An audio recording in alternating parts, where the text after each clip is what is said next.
Introducing my new air fryer gluten-free Victoria sandwich bundt cake. Not any bundt cake, but a layered bundt cake based on classic British layer cake Victoria sandwich. Let's get baking. You will need unsalted butter, vanilla extract, I make my own, eggs, caster sugar, also known as extra or superfine sugar in the States, gluten-free flour, xanthan gum and baking powder. These are the ones here that I recommend and use all the time. Dove's Farm, they're Freee Foods range. Once the butter is soft enough that you can squeeze it like this, add it to your mixing bowl. Then add in your caster sugar or your extra fine sugar. Cream the mixture together until well combined, smooth, a little bit paler in colour and spreadable. This might take a few minutes. Scrape down the sides of the bowl. Then we're going to add in the eggs, your room temperature eggs, one egg at a time, and beat well in between each addition.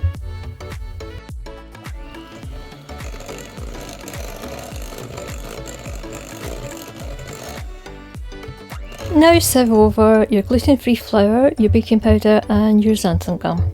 Try and sieve high as possible, as this will incorporate more air and lightness in your batter.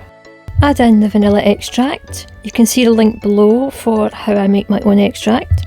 Add in the milk, not shown here, and mix just until the mixture is all combined, no more flour patches remain. Do not overmix, as this can cause a dense bake.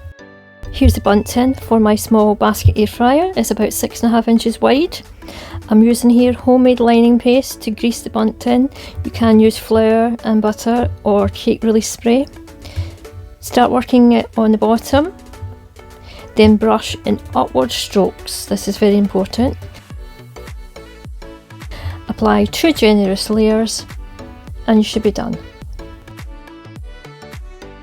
Carefully spoon the batter into the greased bundt tin and level off the top as best you can. If you get any of the batter, like I have, in areas you don't want, brush it off, wipe it off, and then brush on some more of the lining paste. Give the bundt tin a few taps on the counter, then pop it in your air fry basket. Preheat the air fryer if your model needs it, mine doesn't. Pop it on to bake.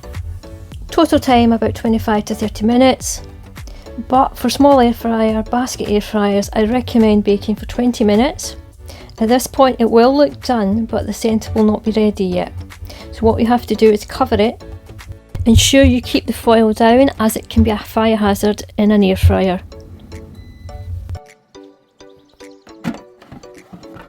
Very carefully remove the spoon, the hot spoon, and check your cake is done. It should come out clean of crumbs on the cocktail stick. The cake will have also started to come away from the sides of the bundt tin. Leave to cool on top of a cooling rack for 30 minutes. Do not try and turn out sooner than this.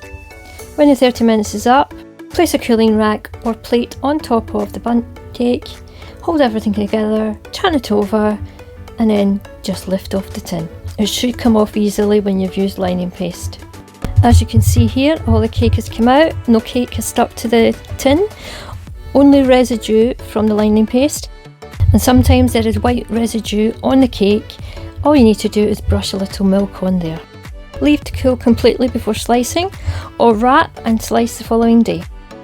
Use fresh berries and some jam, and either whipping cream or clotted cream for your filling.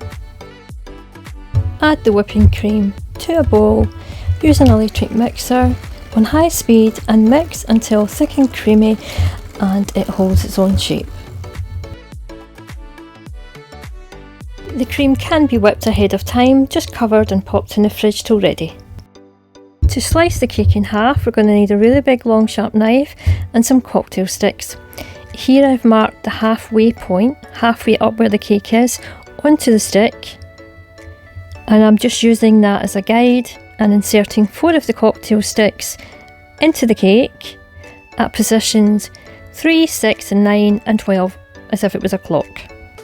Rest the knife on 2 of the cocktail sticks, cut in just a little turn and rotate the cake, work your way round a circle, cutting in more as you go. Once you get to the middle, you can start to slice across. Then just carefully lift off the top layer. You can trim off any excess pieces of cake, but it's not really necessary. Now turn over your top layer and spread on some jam. If you're using the whipping cream, add your piping bag to a jug like this, fold over the ends, and this will give you 2 free hands to add the cream to the piping bag. Add the cream to the jug, squeeze the top shut, hold it with a clip or a peg, and then pipe on 2 rings of cream rosettes to this base layer of the cake. Then add on your chosen berries. Here I'm adding strawberry slices pointing up the way. You want them all to be round about the same height. Once they're all in, chill this layer in the fridge. Then very carefully position the top layer in place and chill. A much easier cream to work with is clotted cream. No need to whip it, just spread it on, doesn't need to be perfect. This time I'm using strawberry halves, all about the same size. Then placing the top layer on as before. This doesn't need as much setting time in the fridge as the whipped cream, so a much better alternative. Here is my blueberry and clotted cream version. Use any fresh berries you like, and you can make this a gluten cake as well. It doesn't need to be gluten-free, but here's the products I use. Makes 8 nice slices, even though it's made in a small basket air fryer. Great make ahead cake, lasts for days, and everyone enjoys it. Link to the full step-by-step recipe in the description box below.